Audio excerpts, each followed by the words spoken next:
Hi, this is Phil, and I'm here to tell you all about the Capes and Lunatics Patreon. Get early access to all of our interviews, including the monthly Chichester chats with writer and comic book legend D.G. Chichester, new episodes of classic Capes and Lunatics shows, including The Quantum Zone, This, That, or the Third, and many, many more specials, all completely uncensored. Access starts for $3 a month, full video when you pledge $5 a month. Check out the link in our show notes or go to patreon.com/capesandlunatics. Hope to see you there. I'm here for Peter. Lilith, help. Welcome back. There we go. Welcome back to the other episode of the All Things Spider Cast. I am Phil. Joining me, as always, that raging engine of destruction it is. Hey, move Hellfire. Tell me you haven't thrown a car to man in a drunken raid. Come on. I can neither confirm nor deny. My FBI agent is listening. Sorry. I was going to say you're too drunk to remember. All right, so yes, so we're back for more Cannon Fodder Summer, more Scorpions. I want to say shocking. This time from Spectacular Peter Parker. Same difference. Out there, that's an insult to one of them. I don't know which one, but all right. So yes, so this time we're covering Peter Parker, the Spectacular Spider-Man. Number 21, and of course, Marvel Team Up number 106, which I'm sure Lilith was thrilled with. He's always trying to sneak in a little Captain America. I'm used to it at this point. It was a Scorpion. Come on. It was by our buddy and now friend of the show, Tom DeFalco. Come on. Yes, I know. The Baloney Factory was in full force. Come on. Did we mention the Rob Liefeld dig in Deadpool and Wolverine? I don't think so, but that was funny. It was like Rob Liefeld's shoe store, all left feet or something like that. Yeah, something. Yeah. It was like life. Yeah. It was definitely a shoe store though. So yeah. They showed the front of it in the trailer. Yeah. And it was just. Speaking of baloney factories. Oh damn! I'm giving you the bull. Oh man, me and Justin. I side with Fabian. So yes, me and Justin have been quote unquote appreciating Liefeld's art as we're going through it, all parts of Atlantis Attacks. You guys are dolls, real peaches. Well, you can see it's actually like it's worse than Heroes Reborn. I can't do it. Wow. Not in Justin's case, because I don't think he won't touch Heroes Reborn. Well, I was very, very drunk. You should join the Patreon if you want to hear those reviews. That's right, kids. That's right. The results may shock you.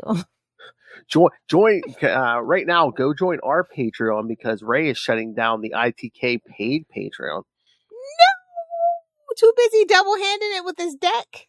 Pretty much, yeah. Because he says he's not putting out him as much quantity on the podcast, so he feels bad. If only other Patreon creators would be as great as Ray. Honestly, be honest with themselves. Exactly. So yeah, kids, pay the people who are making a ton of content. The Capes and Lunatics. How did this episode start as a commercial? Have you met us? That's true. Well, we learned from the best. Yeah, the other Rob. We went from Liefeld putting his feet in our face to yes, please pay us. Yes.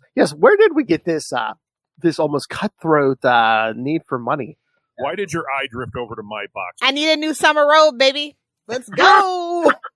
I love back in the day. Charlie was like, "Oh yeah, Rob is probably flying around on private jets." It's all like, "Oh, okay, oh no." We should have just kept letting them think it though. It would have been funny. Ask him to see the gold chains. All right, so should we jump into these? Anything but to talk about the Scorpion, I swear. I know. We'll get through these, then we'll talk some new stuff. All right, so like I said, first. Speaking of Atlantis Attacks, I was in the middle of reading something. All right. So we start with Peter Parker, the Spectacular Spider-Man, number 21 from August 1978. So, August 1978. I was like 4 months old. Still crazy after all these years. No, not us. This is the title of the story. Writer Bill Mantlo, penciler Jim Mooney, inker Mike Esposito, colorist Don Warfield, letterer Joe Rosen, and editor Jim Shuda. Yeah. Pow pow. Shoot it, yeah. The Scorpion has been wandering the sewers of New York. He finally decides to get revenge against J. Jonah Jameson, who he blames for making him a monster. Isn't that every Scorpion story? He holds a grudge. He does. That's one thing I'll give him. He holds a grudge. I don't know what's worse, that he's madder that he went through with this experiment, or that Jameson didn't pay him enough. Jameson totally did not pay him enough. Nah, he's like, here's a corn dog kid. Yeah, he turned into a monster. Yeah, that costume just really never gets any better, does it? No. While Spider-Man returns home to his apartment, changing into his civilian guise just in time to catch Mary Jane. The two talk about Mary Jane declining Peter's proposal for marriage. Yeah, this time. Can't even blame her at this point. Oh, damn. And the two talk about their feelings before visiting Aunt May in the hospital, which luckily we didn't have to actually see. He's cut away to them leaving later on. He's like, okay. Small miracles. Elsewhere, Hector and Holly try to have a night out. However, Hector's newfound popularity, now that he's publicly revealed his identity as the White Tiger, causes friction between the two. Boo! Go away, boo! Prompting Holly to leave Hector with his legion of fans. That's ironic. Very much so. An Hispanic character named the White Tiger. Well, Bronze Tiger was taken. So. Oh, nice. I was going to say, meanwhile, which would have made more sense, but let's not get into semantics. No, because this is in the era where they made every black character put black in front of their name, and they still do. Yeah. Meanwhile, the Scorpion has tracked down the lab where he originally got his powers. So yes, again, if I can't be cured, let's double down on the BS. And uses the devices to revitalize himself so he can get revenge on J. Jonah Jameson. He attacks the Daily Bugle building when Peter Parker is there looking for a new assignment. While everyone is focusing on the Scorpion, Peter manages to slip away and change into Spider-Man and battle the Scorpion. After a lengthy battle, Spider-Man learns that the Scorpion is there because he blames Jameson for making him into a monster. Spider-Man fights him to his standstill and unmasks the Scorpion to show him that he is still human, because again, the idiot thought the costume was stuck to him. With the battle over... Look, you're not the Rhino. What are you going? What's going on here? Maybe if you wash that thing, kid, it would come off easier. Talk about like a second skin. Jeez. Ugh. With the battle over, Spider-Man turns over the Scorpion to the police and leaves the scene with Jameson cursing Spider-Man once more for getting involved in his affairs. Yeah, you should have just let the Scorpion kill him, kid. I mean, I would have. I'd be like, I don't have to save you. We glossed over so many facts, like Peter being an idiot and dropping his whole belt of web cartridges, so he's completely out of webbing once the Scorpion shows up. See, that's what I mean. They have to dumb down Peter so bad every time the Scorpion comes around, just to even give the Scorpion a fighting chance. It's messed up. I mean, he had some super strength. He threw that car at Jameson's office, and Peter had to catch it. But again, you give Carol Danvers a bad name, but it was the flashbacks in the beginning. When she fought the Scorpion, she threw him in acid. It's her one saving grace, okay? Okay. Which was so funny because again, when she first shows up, she's like, I don't know what she's like head of security at Cape Canaveral. But then they give her own first series. They make her like a magazine. She's like working for Jameson on like a women's magazine. It's like, okay. Yeah. That was a left turn into a completely different career. Okay. They needed to soften her image, so that's what I heard allegedly. So. Oh, really? Yeah. What in the name of? I've never been thrilled about it. Yeah. Well, till recently, like I said, she got a modern update when Kelly handled it, and like I said, I as long as I'd ever read a Captain. Yeah. Truly, longest. Oh yeah. Oh, they know eight issues for the records, kids. 8 issues. Oh, wow. Yeah. Wait a minute. It's like, wait a minute. This synopsis is bullpocky. What? Now I was just looking. I was just really quickly on the app looking at that. That does Miss Miss Marvel issues, and guess they know who sells books. Guess who shows up at the second issue of Captain Marvel as she's sitting there in the Bugle offices? Mary Jane. Well, Mary Jane was in desperate need of something to do around that time as well, so Yeah. Synergy. Hey kids, do you like Spider-Man? Buy this girl book. What? I heard you gasp. What? No, Lilith, that's his tail. Oh. Damn, he really has nothing going for himself then, does he? Just give him the sad whistle. Give him the trombone. Hell. Oh, yeah. Sad whistles reserved for Harry Osborn and Harry Osborn only. The cornrows. Oh, Lord. But yes, he's just like wandering a sewer. Remember this, kids, because he'll be back in the sewer next episode. That's where he lives. What do you mean? That's where he belongs, because he's a piece of I was going to say, that's where crap belongs. If Scorpion has no haters, I am dead, friends.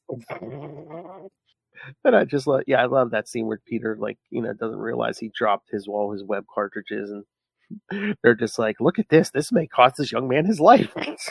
And then Peter meeting Flash and Shashawn for 3 panels. We glossed over that. You didn't need to mention it, and neither did you. It's fine. And being a hep cat at school, yeah. I mean, I guess it's hidden, but I don't know. Just all this stuff is just there in the super secret lab, where the Scorpion originally got his abilities, and it's been there since for the last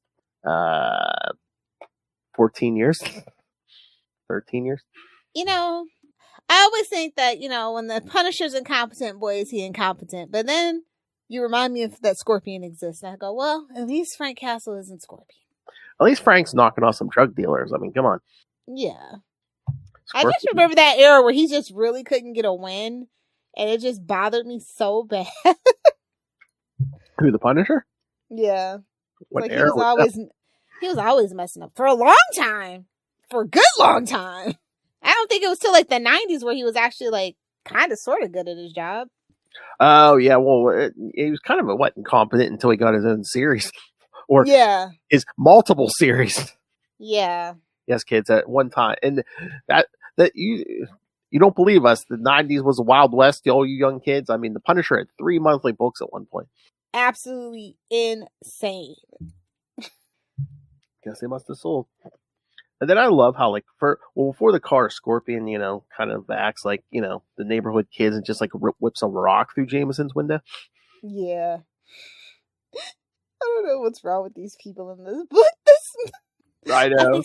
I think somebody was doing a little booger sugar before they wrote this. Whoa. Everything just... I feel like that every time a Scorpion issue comes up, it's like, what were we doing? Everyone loves cocaine. I mean, unless they're just like, hey, we need some cannon fodder this month. Honestly, that's exactly what happens when anybody says, yeah, who can I really just beat up on and probably doesn't have any fans that'll write a letters page. Yeah, Scorpion, let's do that. Crazier than he's nuttier than a fruitcake. Come on. I mean, and again, it's Spectacular Spider-Man. Look at the craziness here. We go from a Scorpion issue and then, what's coming next issue? Oh, a Moon Knight issue. It's one of those do anything books, if we're all being honest. Like the refuge for the mentally unstable. That's why Phil loves it so much. Mm-hmm. Heck yeah. I mean, you got to be crazy to wear that suit. And to think you were stuck in it. See, if we would have had one more page, I think Spider-Man would have made that joke. Be like, maybe if you watched it every once in a while. Oh, and again, so does he keep shaving his head, or did the treatment make him go permanently bald? Don't blame it on the treatment. I think later on he died. Like the one we get to next week, I think in the 90s he had hair. So. Well, because nobody likes to draw a bald white guy, because especially around the time that we're getting to, because Nazis. It's the same reason why Lex Luthor from the original Superman animated series was not black. They just didn't. They needed to differentiate him. Please stop saying it. There's literally 90 interviews about it. I would love it if Lex Luthor was black. Not you, Adventures of not you, Lois and Clark. You just go relax somewhere. He was a rich guy in the 90s. He was in the tanning bed every day. Exactly. If you know, you know. The 90s were rough. Early 2000s, like mid 90s, early 2000s. I feel so bad for all those people now. I saw some of my high school friends, everybody had that girl in high school that had like the Playboy bunny when she went tanning or whatever those little stickers were. Skin like leather, my friend. Skin like leather. Not even good Coach leather, just bad leather. Wear your sunscreen and stay out of the tanning beds, kids. That very old couch, cracked leather. Oh yeah. Well, we're not talking about the lizard. We're talking about the scorpion. But no, I was just the whole bald thing. I was waiting for him to be like, I'm going to sue you for making me lose my hair. I think though around this time, it wasn't is it Kojak? Telly Savalas with that. So he a bit of an upgrade. My grandma said he had hella swag. A lot of girls were lusting and thirsting after him. So I don't know. Yeah. They all love the bald head. But he didn't no mustache. But yeah, this is. And again, this has been reprinted before because I remember seeing they had a mini comic of this somewhere. Yeah. Which I guess it's simple enough. It's just a one and done. It's oh yeah, Spider-Man beats on the guy for a while. Oh, I know what it was. It was I don't know what it was, but it was a little pack. It was a mini comic of this. It was a mini comic of Captain America 250 when they try to get him to run for president. I forget what else, but yeah. So I don't know if it's just comics from around this time. You know who also was a cool bald head detective guy? Avery Brooks. He's 75 people. If we're gonna do something for him, do it now. Exactly. Again, none of them are getting younger. Again, if we got to do a combined Deep Space Nine Voyager or something, do it. Voyager had I wouldn't say satisfied, but Voyager had a proper ending. Well, I wouldn't say proper, but it had an ending. We should have seen them land on Earth. No, you know what? No. Captain Janeway gets the crews of Voyager and Deep Space Nine, and they go find Cisco. Okay. We have to bring them along. Fine. How dare you? Well, 7 to 9 had her chance to shine, so can we at least stick her somewhere so actual Janeway can get some shine? Okay. Yeah. No offense. Y'all know I love Cherry Ryan, but I'm just saying, justice for Captain Janeway. The absolute most, she is the most diabolical captain to ever fleet in the Starfleet. She'll up a timeline for a good cup of coffee. No wonder Q showed up and had a little fun. Oh yeah, gotta respect it. All right. So, any other thoughts? Oh no thoughts. All right. Well, no, we still have one more issue to cover, Lilith. Okay, fine if we have to. She thought I forgot. I was hoping. All right, kids. So yes, now we go to Marvel. Don't mention Doom if you're not gonna show them. Rude. Stay tuned for Doomcember, kids. We're gonna get all kinds of Tony Doom in here. All right. The new Sorcerer Supreme. All right.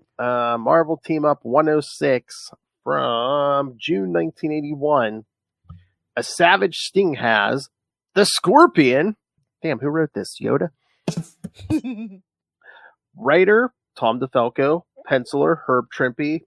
Inker, Mike Esposito. Colorist, Carl Gafford. Letterer, Diana Elbers. And editor, Mr. Dennis O'Neil.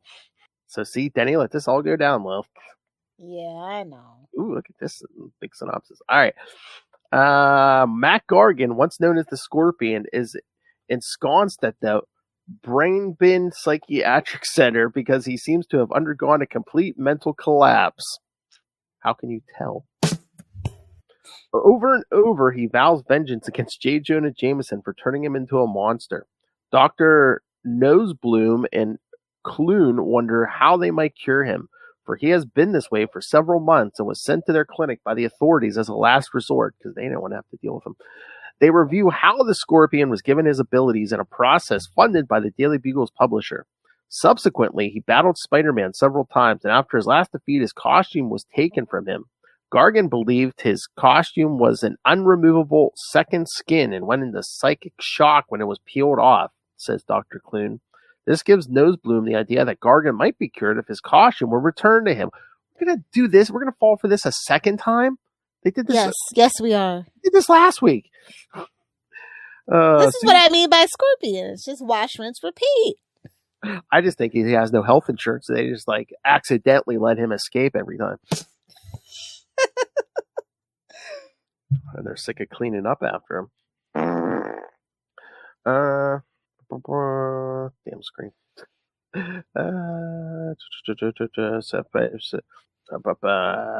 Soon an attendant fetches the costume. Nosebloom says that his staff has assured him that the costume is totally harmless, so they let Gargan put it on. As soon as he does, his demeanor changes drastically. He stops babbling nonsense and becomes a cold, calculating criminal once again. The psychiatrists are delighted that the patient is responding so well, and they try to decide whether they should follow up with dance therapy or a primal scream. Primal scream. Yeah, that always works. Needless to say, the scorpion shatters a wall with his tail and escapes, and neither psychiatrist has any idea how to stop him. The scorpion gloats that his tail was designed to respond only to his own nerve impulses, and that he just pretended to be insane until someone handed him his ticket out of the hospital. No, I just drew on the wall with my feces to trick you. Ha ha ha. Yikes. Yes. He dashes out of the building, overturns a Buick. Man, Buicks are getting crushed in this episode. And starts planning to get even with Jameson and Spider-Man, heading for the deserted secret laboratory of the late Farley Stillwell, which is still there. The scientist who changed him into the Scorpion. If he would have never made it in my household. You know how bad you would get beat if your parents had to get up and show you where something was when they asked you, and you were oblivious about it? What? He can't find it, and it's right there. Just saying. Ew. Whoa. Well, that's probably true. That is probably true of him as well. All the slander for Scorpion. Should ask that chef where it's at. Fuming at how Jameson paid him a mere $10,000 to become the superpowered criminal, he smashes through the lab's doors and starts gathering equipment. A mere $10,000. Smash it. But yeah, now I'm thinking about it. That Stillwell lab is still standing because Jameson probably uses it every year as a tax write-off. Yeah, pretty much. He will destroy Jameson's beloved newspaper, he declares, but first he will use Stillwell's devices to augment his powers and strength again. Then no one, he says, not even Spider-Man, will be able to stop him. Buddy, you don't have your own books, so I don't know about that. Please, Power Pack could stop you. On the Empire State University campus, Peter Parker rushes out of his classroom at the end of the day, having heard of the Scorpion's escape on the radio. He would have gone earlier, but he had to proctor a biology examination and could not leave. So intent is he on picking up the trail before it grows cold that he completely ignores Deborah Whitman, as everyone else does, when she tries to get his attention. As did all of pop culture. After a quick costume change on a nearby roof, Spider-Man makes sure there is fresh film in his camera and full web fluid cartridges in his web shooters. We don't want to repeat it last time. Then he sets out across the city using his spider sense to try to discover the Scorpion's whereabouts. But after crisscrossing Manhattan for several hours, he fails to find the criminal. Disappointed and tired, he heads for his Chelsea apartment and goes to bed, for he has to teach an early morning biochemistry class the next day. Meanwhile, 12 miles away in a section of the dilapidated South Bronx, the Scorpion addresses a group of criminals gathered in an abandoned restaurant. He is forming the biggest protection racket the city has ever seen, he explains, and he needs their assistance. Spider-Man has beaten him time after time, say the hoodlums. Why should they throw in with him? He replies by demonstrating his new weapon, an electromagnetic blaster he implanted in his tail a few hours before. So talk about blowing him away. Whoa! So he put a bug zapper in his tail? Most impressed. Watch out, Firefly. Well, he's going after Spider-Man. Most impressed, the criminals quickly swear they're impressed with his tail. And he announces that their first target will be the Daily Bugle. In the days that follow, the Scorpion and his gang terrorize and harass the retailers that carry the Bugle, destroy the warehouse of the paper's wholesalers, and sabotage the vehicles of the paper's independent distributors. Businessmen throughout the city, fearing reprisals, give in to the Scorpion's extortions. In his office, Jameson complains bitterly to Joe Robertson about the 30% drop in circulation. Robertson advises him to remain calm. The police will stop the Scorpion eventually, he says. Yeah, Marvel cops, okay. What are Marvel cops even good for? And I don't know why you care about the guest star love. We haven't even gotten to Captain America yet. I know. It's a joke. It wasn't that bad. Listen, Captain America is bearable when Scorpion is the main focus, okay? Exactly.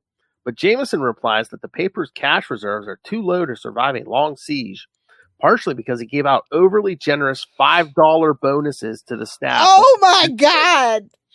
Wait, what was $5 a night? What year is this? 78. Oh wait, no, 81. So it might be what, a whole 20 maybe? Okay, keep going. I'll figure it out. Yeah, 1981. Yeah. As Jameson curses his fate, two of the Scorpion's thugs, Danny Boy and Man with two N's, approach a cigar store that is the only outlet within 15. $81. 81. Wow. No, I'm kidding. I'm kidding. It's $17.77. Oh, almost 20. Okay. And hey man, $20 went $17 went a lot further those days. I mean, that's basically like, three people can go eat. Mm-hmm. Mm-hmm. Good luck getting that with one person these days. As Danny prepares to hurl a cinder block through the window, Spider-Man snatches it from his hand and slams him in the stomach with it. Yeah, kid. Mano attacks Spider-Man with a crowbar, but Spider-Man knocks him out with a double kick to the back of the head. A little Hellfire maneuver. Exactly. How dare you? A mere 30 seconds later, the two hoodlums are hanging from a lamppost awaiting the police. Spider-Man heads for the Bugle to sell Jameson the pictures before resuming his search for the Scorpion. Oh yeah. Lives may be at risk, but you know the motto, kids. We need the money. Gimme. Gotta respect the hustle, bro. All right. He muses that not even Jameson, overbearing, ill-mannered skinflint that he is, deserves the kind of punishment the Scorpion is meting out. Oh, God. Uh, That's going to be my new insult, I swear. When I go to Comic-Con, that's going to be my new insult. Overbearing, Get out of here, you skinflint. Skinflint. Soon he climbs the Bugle building, enters a deserted stockroom through an open window, webs the door shut to keep out intruders, and changes into his street clothes. Then, as he is about to enter the editorial offices, he meets Steve Rogers, who introduces himself as a commercial artist. Just trying to get my comic strip in the paper, man. Can you put in a good word with Jameson? Stars in Stripes. He's a tough one. No, Kelvin and Hobbes. No, Stars in Stripesy. Somewhere Stargirl and Starman are pissed. Rogers compliments Peter on his camera work and heads for his appointment with Joe. Captain America's supposed to have good eyesight. I don't believe that now. Oh, he's just being polite. That's Cap. True. While Peter steps into Jameson's room, unknown to anyone at the Bugle, the Scorpion arrives outside in his van. Panelists. Battle van? No, the one that says free candy. Come in. Puppies inside.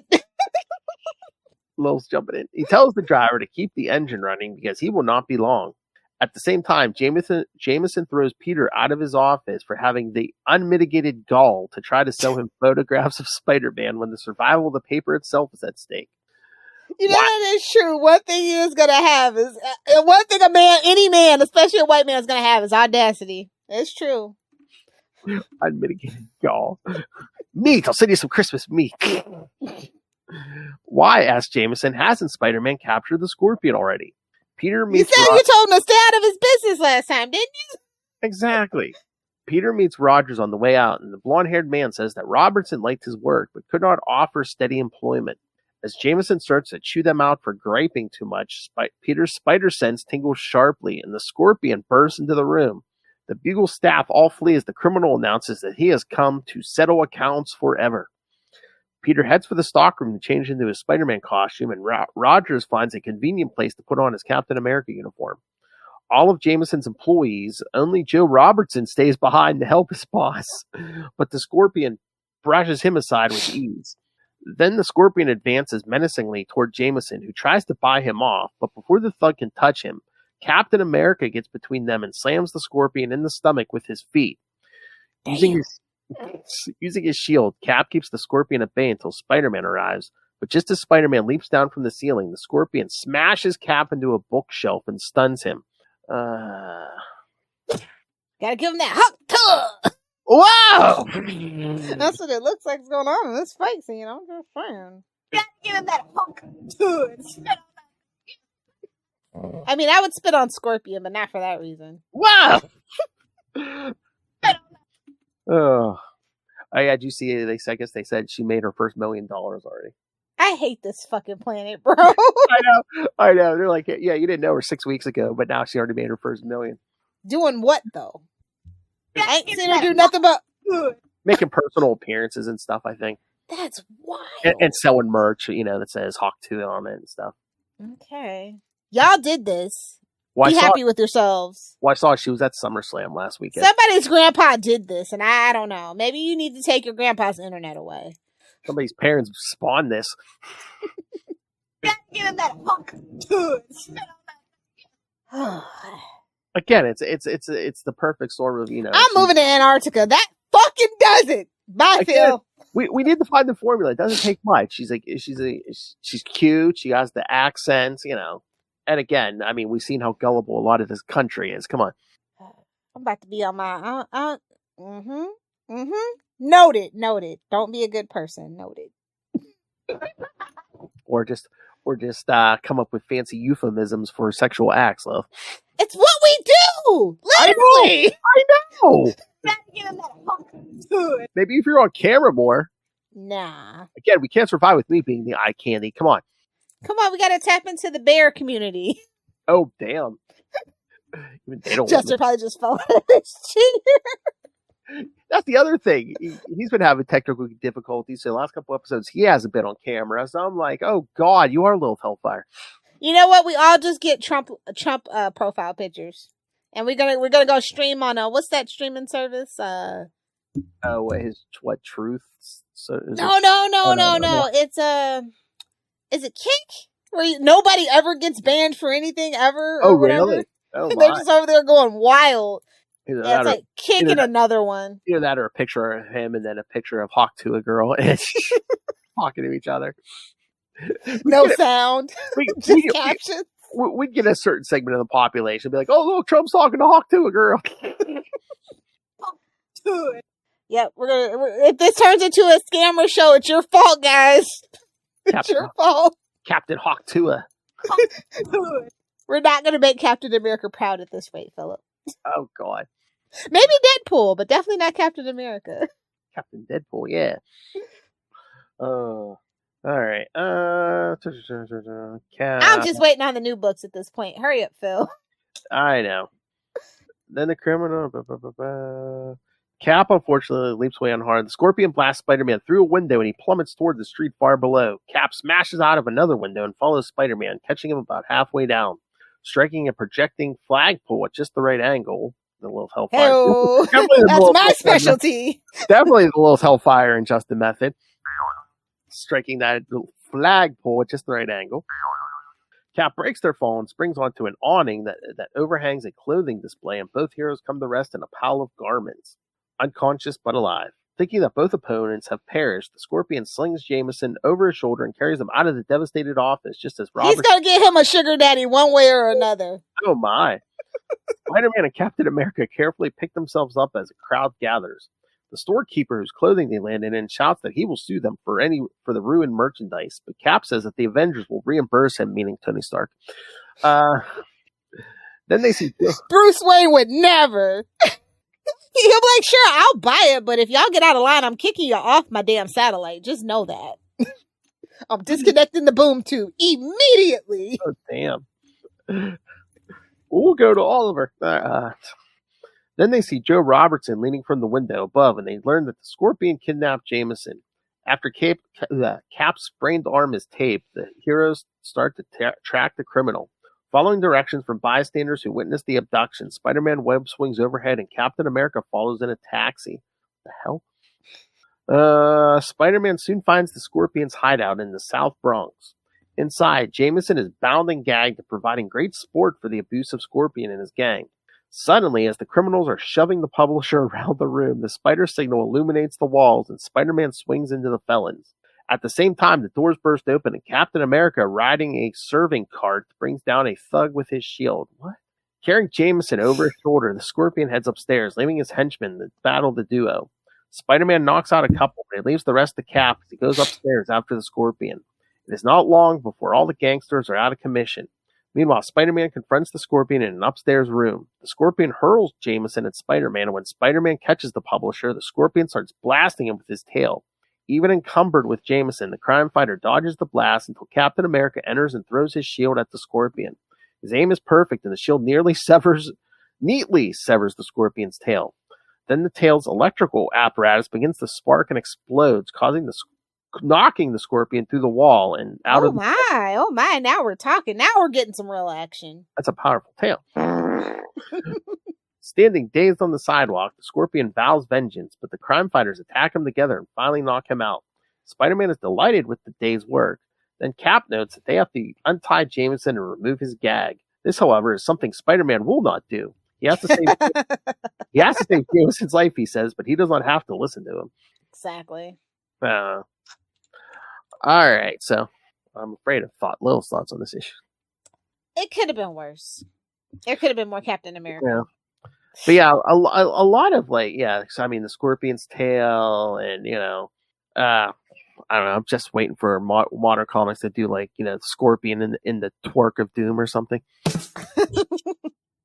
Even twerking can't save Scorpion. Sorry. Oh, you don't have that donk. That's right. Not at all. No. And yes, kids, Captain America has battled the Scorpion on his own before, in Captain America 122 and 151 and 152. He laughed at him, gave him a wedgie and a nuggie, and flushed his head in the toilet. Oh, that's right. 152 was the Scorpion and Mr. Hyde. What's up with Hyde, man? He always likes some green characters. Cobra, Scorpion. Yeah. Sometimes, people just are a sucker for a color scheme. I know. That was me. I said, give me a co-host who loves orange. I don't love orange. It's just for high visibility for cons, since we didn't dress. Well, I didn't want to dress up. It was too hot. Yeah. Too hot. All right. So, thoughts on this, or shall we get to the new books? Finally, new books, please. Lil's like, damn it. All right. So, I have, 4 Spider books this week? 4? I can think of at least... Well, I know you're not getting Spider-Man Reign, too. Oh, okay. I was going to say, let me see. I got Venom War number 1, The Spectacular Spider-Man number 6. Yes. And Spider-Man Black Suit and Blood number 1. Yes, ma'am. Okay. I forgot that Spider-Man Reign 2 even exists. So thank you for taking the hit to your wallet, Phil. Tell me what's going on. What does Carrie Andrews have all cooked up for $5? Well, at the end of the first one, of course, old Peter was thrown back in time, which I'm assuming this is like a different path and not our in continuity past, because he's looking he's like, I can save Mary Jane this time, from my semen and stuff. So he goes looking for her, runs into the Vulture and the Beetle, and basically thrashes them. I'll just be real with you. I feel like, and maybe it's the point. I don't know. Maybe I'm missing the point. It goes over my head. But in Spider-Man Reign, the first time around, felt out of character. And when I read the first issue of this one, it was super out of character still too. Oh, you read it, huh? Arg me, matey. Yes. Well, okay. All right, kids. Spoiler. I'm going to jump to the end of this issue 2. This is what's going to be bringing the kids in. Yes, Venom shows up, but it's not Eddie Brock. No, of course not. Any guesses who? They're too busy. Who is it? Don't tell me it's Dylan. No. Okay. It's Mary Jane. Oh, okay. That might work. I don't know. I mean, that universe just has no consequences for me. So I'm just spend my money. Yeah, because I think he actually does kill the Beetle and the Vulture, but then he goes. It's giving. You know what it's giving? It's giving Flashpoint. I'm sorry. Oh yeah. I'm sorry. It is. Oh, I thought you were going to say Dark Knight Returns. They wish. Yeah, listen. It's a good solid story as long as you don't like Superman. Oh yeah. If you like Superman, F in the chat for your sanity, bro. Batman's like, hey, Superman. Our whole family can suck it. Literally. It's like, babes, no, that's not how my generation grew up. They call them world's finest for a reason. They're besties. They're super besties. Yeah. They don't, it's not, and they fought for 5 pages. Come on. And that's why Batman versus Superman did not work. Nobody wanted to. We waited all that time to see the Trinity on screen, not to fight and bicker, but like, be cool and chill, bro. And they did try to do everything in that first one. They tried to do Dark Knight Returns. They tried to do Death of Superman. They tried to introduce Wonder Woman. It's like, it's too much. Like, babes, why are you sprinting? There's nothing to get wet about anyway. Dried me right up, bro. Wow! Every single time somebody mentioned Zack Snyder, my shit just... Wow, what a coincidence. Yeah, anytime people say that, yeah, I grow an innie, yeah. That's also on the date application. What are your thoughts on the Zack Snyder DCEU universe? Oh, we really want to piss off the bots. Just be like, yes, the Snyderverse, the anti-Viagra. Anyway. There's a pill. Ladies, are you not in the mood for your husband tonight? There's a pill for that. It's called the Snyderverse. Want to get your incel boyfriend out of your hair? You can watch the black and white extended edition of Justice League. Not only will you have a headache, so will he. No, honestly, if you have a true nerdy boyfriend, what you do is you go, hey, babe, don't you want to watch all 3 of the extended editions of Lord of the Rings plus Hobbit? Oh, my. And then as he's getting ready, you just pull out of the driveway. Works every time. Won't even notice you're gone, bro. Or so Lilith has heard. Anyway, so yeah, I mean, I can see who this appeals to. I mean, I like Carly Andrews. The artwork is great. Mm-hmm. Well, great is a generous word. It's highly stylized in a very palatable way. It's not like really off-putting like some of the other more modern art styles that they've been throwing in the books lately. Yeah, I mean, it's almost like I don't know. Just looking at some of these panels, it almost seems like his take on McFarlane. I wasn't gonna say it. Okay. Like I said, it's more palatable for sure. Yeah. I'm just saying that's the closest comparison I can make. Oh no, I see it. I just wasn't gonna say it, but now that you said it, I can concur. So I wonder if he was inspired. Inspo. All right. So, what other book? What's next? What book? You can pick. Like I said, we have all the same books besides that one. So wherever you want to do. All right, let's get the Black Suit and Blood, which again, of course, is like those Black, White, and Bloods by, anthologies by different creators, which again, he told me this was coming, but yes, first story by J.M.D. Mateus, dealing with Joe Face and basically starting at that funeral we see at the end of Craven's Last Hunt. Who let Straczynski back in, by the way? I don't know. I thought that was kind of a collective. I'm surprised that they only charged $6. I would have probably paid $9. Don't tell them, guys, but I probably would have paid $9.99. All right, it's pretty good. It was solid. Yeah. All right. Well, again, we have to hit our quota. I mean, I think everything with all previous Spider-Man writers always forgiven after the Zeb Wells debacle. Mark your bingo cards, kids. Don't forget, if you get a bingo, send it in. Email. Take a picture and email it. You might get a prize. We still have prizes. I'm going to send in my resume. I'm not even a professional writer, but I'm going to be like, well, but I'm not Zeb Wells. Hello. What? What, he got his name on a movie that just did good business, Deadpool and Wolverine. I did see. I didn't see it. I wasn't paying attention. I saw online he was credited as one of the writers. So one of the. It definitely wasn't Ryan Reynolds and his writing partner. So that probably got buried 8 feet deep in the credits. Slugger, you want to throw some jokes in? Go ahead. But yeah, no, I liked it. Yeah, that's what I told him before, because I was talking about Arnie Roth from Captain America. But I love when like D. Mateus gets to go back again.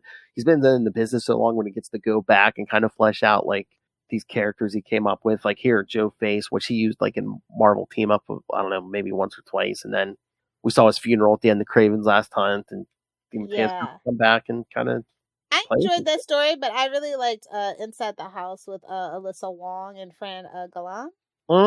Yeah. Okay. Yeah. I thought that art really struck me, and it feels like they had really good synergy with their storytelling and how they wanted to tell. I feel like it came out just the way she wanted. So, yeah. I mean, that was a surprise story for me. Like, I was just kind of looking forward to JMD Mateus, obviously, but I think everybody else did a really good job too. Even Michael J. Straczynski. Yeah. Yeah, I did like Straczynski's. Yeah, where there was just like the teeniest, tiniest portion of the symbiote still in Peter's bloodstream. He's like, yeah, come on, Fade kid. to Black was. I mean, would I have closed the book with it? Probably not. Yeah, but again, also it's still the first issue. We got more coming. Yeah, like I said, I get the idea of coupling like the two new people, because we had Dustin Nguyen, who also did a really good job with Dysmorphia, as the third story. So we kind of get the two like new flavors, and then we kind of like put the older writers as bookends. Like I get that strategy. And I mean, I know a lot. When Peter had any version of the black suit, he was already with Mary Jane. But I'm like, isn't it interesting? Look, every story he's either with Mary Jane's in here and he's with her, or it's in that era. So, I mean, I think they know, but it has to be somebody really high up who makes the decision. It's like the Marvel decision to keep Spider-Man, young instead of like. Yeah, I know, but then they just make him a dumbass slacker. Yeah, I know. You're preaching to the choir, brother. I know. Hey, Sapolsky, you better rubber stamp that marriage. I'm gonna relight the fire under your mortal enemy, Dave Finn, to come after you again. So. Oh no! Oh no! He's still sore at you about Frank Castle and QR codes. Look, Grandpa. If you don't like QR codes, I don't know what to tell you. You got to get with the times. You got to stay with the times. Well, was it there? Oh, was it one of the X books? The QR code didn't even work. Well, that is on Marvel's part. Yeah. If you put them in there, they do have to work. I was gonna say, no, that was a Dave Finn issue. I have no trouble with the QR codes. I mean, it's like scan them or ignore them. Who cares? But it's just like, yeah, I guess they said one didn't work. In an X book too. That's devious. That's diabolical, actually. Like, it wasn't like a number one too. So it's like, people are picking that up. I forget what. I enjoyed this though. Like I said, I didn't think I was gonna like. I didn't think it would actually really work with Spider-Man. But then I was like, I remembered, black suit Spider-Man. and again, we have a Venom war starting here. So yes, not quite the synergy I was looking for, but. I don't even think Black Suit Spidey is my favorite era of Spider-Man, but it's good. It's solid. Like, I don't think there's a story the whole time he's wearing the black suit outside of, like, how he gets his suit. I hate Secret Wars. I hate it so fucking much. That's the only thing that I have a problem with the black suit. Like, that, I just wish the black suit didn't come from that, and then I could pretend like it never existed. I know. That was as a kid. I think that was really my first time outside of like maybe Death of Superman, where I realized everything's a fucking cash grab. Look at this shit. Well, they tried to make changes to like all the franchises in that thing, but then I think the Spider-Man thing's the only thing that's stuck. Yeah, it just womp womp. Womp womp. But speaking of Venom War, my favorite book of the week, actually. Ooh. Listen, when we focused on Eddie. Yeah. And he shows up at a wrestling place and he says, I'm taking all comers. I'm like, I bet you are, buddy. Wow. If you know, you know. Eddie Brock is a power bottom. That's literally canon. Don't at me. Wow. It is. So yeah, no, I enjoyed it. Like, this is what I've been waiting for. Like, they were like the whole Dylan thing. I'm just like, I wasn't really feeling it, but now, father against son. Well, yeah. Well, I think that's going to be the whole point of this. By the end, is Eddie. They're going to set Eddie Brock back to stand. The symbiote is on the loose. The juice is on the loose right now. Whoa! So they gotta round that thing back up. It's like Dylan lost the symbiote, so obviously you're just not the candidate, bro. Let's just all be honest and let's just pretend like the Dylan thing. At the end of the day, we're gonna have to pretend like the Dylan thing didn't happen. But it was a nice try to get the younger readers in, give it that father-son vibe, and like, okay, he's grown up now. He's at the point where he wants to fight his dad, bro. They grew up so fast. I mean, yeah. Well, now Dylan has his own future Cable-like self. So exactly, that's what I mean. We're just gonna sweep that under the rug. I liked it had they not like made him have the actual Venom symbiote. Like if they would have given him like Toxin or anybody else, I would have been okay. But it's the fact that he gave him the big boy, the main event. I'm like, babes, Eddie Brock is over on the planet chilling as King in Black. Like, what are we doing? Like, no, Eddie shouldn't even have a kid. Like, stop. And then that meathead gene should have stayed isolated. Exactly. And again, well, we get one of the two Terror Twin villains here, Liz Allen. Yes, very interesting to see things come together. Honestly, can you? I mean, come on, the pieces keep fitting into place here. It's like these two are running everything because it's like, okay, Betty will be in charge of all Goblin crap, and Liz now is in charge of all symbiote stuff. I love how, like, when we open, it's just like we've got like Team Eddie. It's like Eddie Brock, Bedlam, Tyro, Wild. And then on Team Dylan, we got Toxin, we got Red Goblin, we got Flex, and I think it's Sleeper too, right? Yep. Yeah, so that was really cool. It was like undecided Spider-Man, of course, and the symbiote of Venom. Yeah, they were that original Venom symbiote, which, yeah. He's like, neither one of you knuckleheads deserve me. Goes back and bonds with Peter. That's right. Yeah. Oh, what if that's what Black Suit and Blood is like hinting at? We just get another run of Peter in the black suit again. But yeah, what if he wins the Venom? And then after that, we get the wedding. Do you know how much fucking money they would be printing if they did that shit, bro?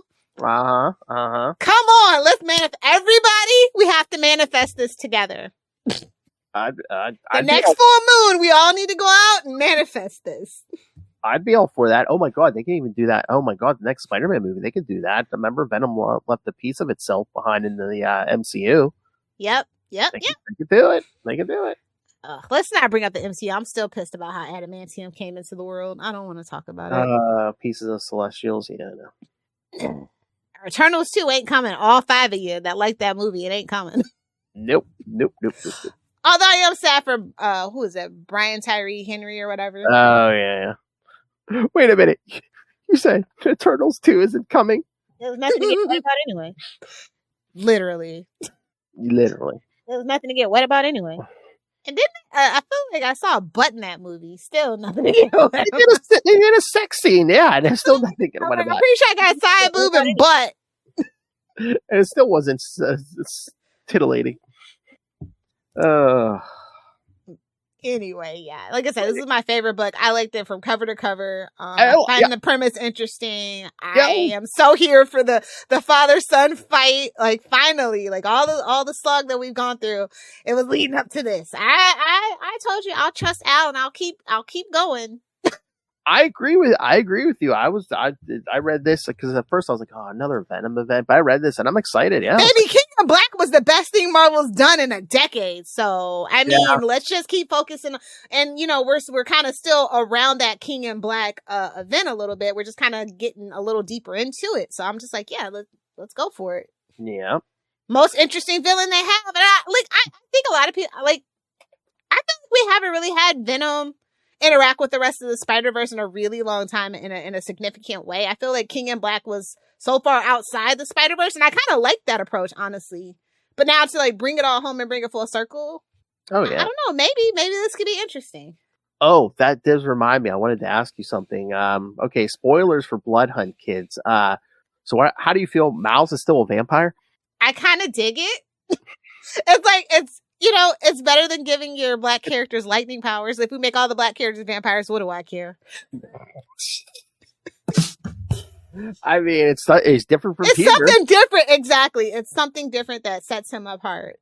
Gives him fangs. I don't know. As long as he doesn't start hanging out with Morbius, we should be fine. It's Miles time. Oh no! Don't give them any ideas, please, Phil. I know. Well, speaking of Miles and Peter. Spectacular Spider-Man! Number 6. Wow, what's that black cat robot doing? Don't you worry about it. So, yes, did you like this issue, Lilith? Because we're about one step away from sex bots here, at least with that black cat one. I know. I was just like, are you right? Did they decide to write this for me? Are they finally writing shit for me again? Shout out to Greg Wiseman and Humberto Ramos. Yeah. Although it is part of weapon extraction, I'm just gonna leave it alone. You could have kept that out of here, but whatever. What is up with that? Are they trying to get sales up on books or what? I almost really not want to pick up this book if I'm being perfectly honest. But yeah, anything to get some eyes on the books, I totally get it. But I don't think it needed this in particular. But I feel like a lot of people haven't been liking Spectacular Spider-Man, but I've liked this since issue 1 personally. It kind of got weird in issue 2 and 3, but then it kind of picked back up and we were just like full swing. It's like, and they fight, and let's get some new spider villains, and I don't know, it feels reinvigorating for me, and I kind of like to see these two working side by side. Oh yeah, I don't know. No, I'm enjoying it. It's a really fun book, and it's like, well, why can't these two be like that outside this book when they see each other? They're never like this, so it's just curious to see different people's takes on it, I guess. People that I feel like these two definitely wanted to see this, and they're just like, they're fans, and so they're kind of like just writing from a fan perspective. Yeah, it's the buddy cop comedy. Exactly. And Peter's the straight man, and you just really don't get that usually because he's the smart aleck, the wisecracking a-hole. I mean, I don't know if I call him the straight man, but again, with Miles there, now all of a sudden he's the older one, so he's doing the dad jokes, Yeah. That's as straight laced as it comes. Sorry to break it to you. And I mean, I know it's only a robot, but at least we get to see Mr. Negative torn apart. They were manifesting. They're like, okay, we're just going to tell him it's a robot. But in reality, we'll never see him again. Yeah, this is a really fun book. Yes. Had it not been for Venom War being in this week's draw, this probably would have been my favorite book. Nice. Oh, look at this. There's a Deadpool and Wolverine movie. Who would have thought? Shout out to TikTok. If I didn't have kids, I wouldn't have had to go to the movie theater and spend $100. Well, $150. Oh, damn. I mean, I told you I got drinks. So popcorn, candy, alcohol. $150. I told you I got a couple Cokes, Literally, though. Like the slushy. They have the nerve to not have free refills at my place anymore. They were like, Really? It's $1.50. I'm like, bitch, it's in the hallway. If you ain't making it, it's free. The fuck? Bro, these movie theaters better get it together. Yeah, you ain't gonna get a Deadpool and Wolverine every month. If it's not behind the counter, it's free. Come on. It's my motto. Oh my. Anyway, yeah, I thought it was a really solid week for the Spider books. Yeah. Again, well, no. Because no Amazing is inside. We are terrible, just absolutely terrible. Hey, we only got a couple more weeks. I ordered my helium tank. I'm so excited. I'm gonna What? put up balloons. I ordered my helium tank. I'm putting up balloons. I told you, I'm serious. It's gonna be a party. I might even get Spider-Man cupcakes made. I don't know. Oh, nice. Shout out to my local Sam's Club. You might be getting an order. That's a good point. I'm gonna try to find Spider-Man party favors. Yeah. Go to Dollar Tree.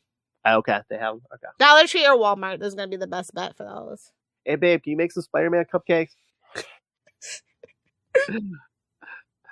Challenge. So yeah, I'm excited. I'm excited about November. So Yes, I can't wait. Talk about the reasons to be thankful.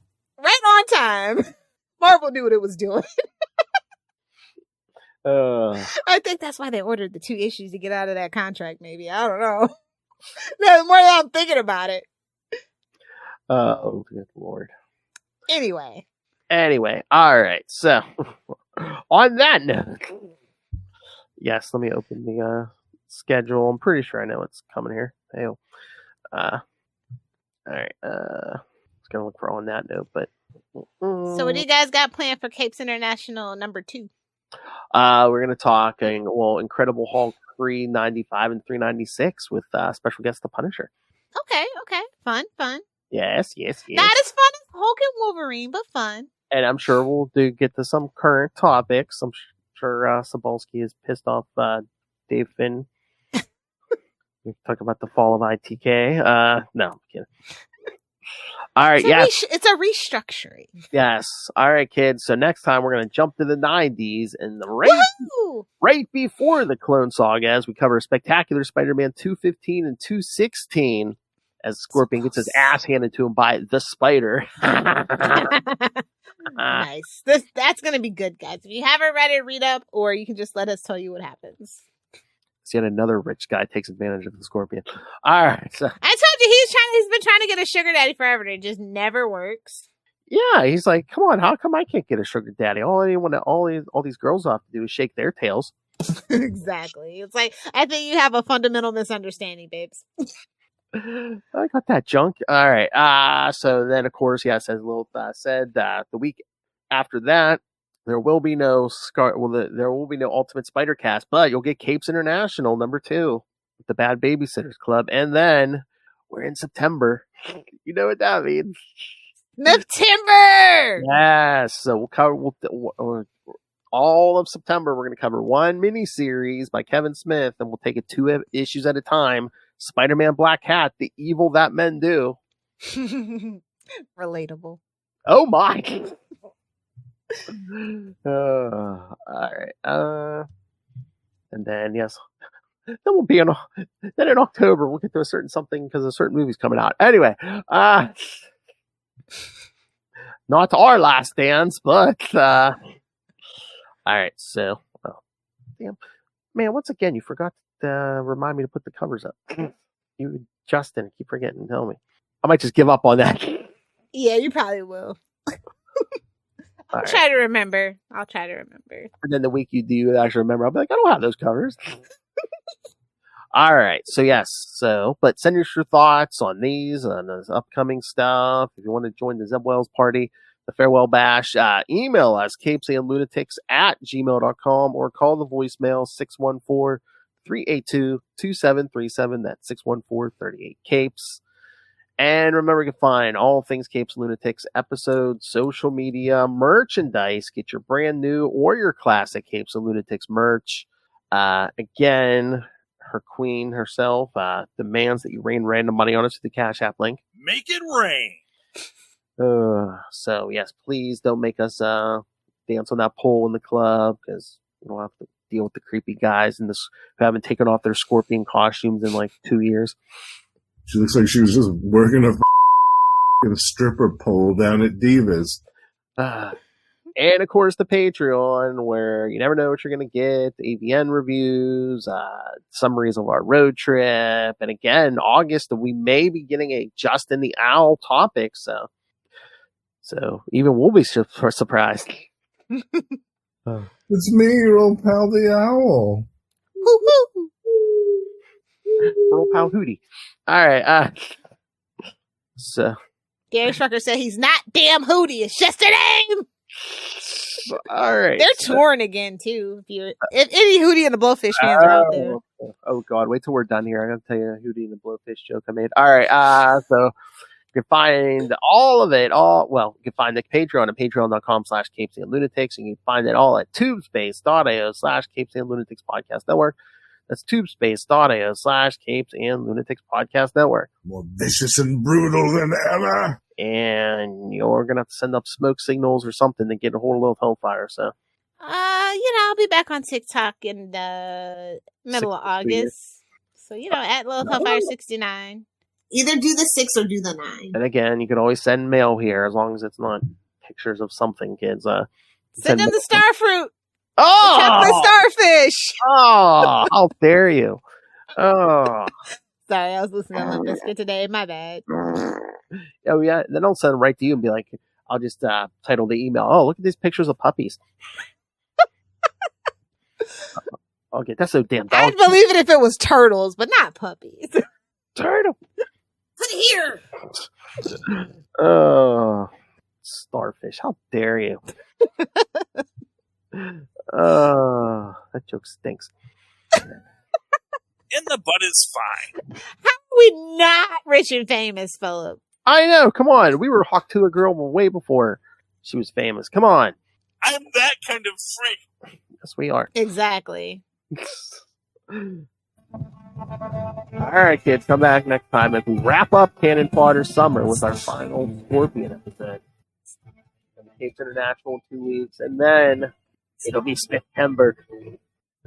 Phil's Revenge. Coming for you, Kevin Smith. But until then, swing on back. Thwip, thwip.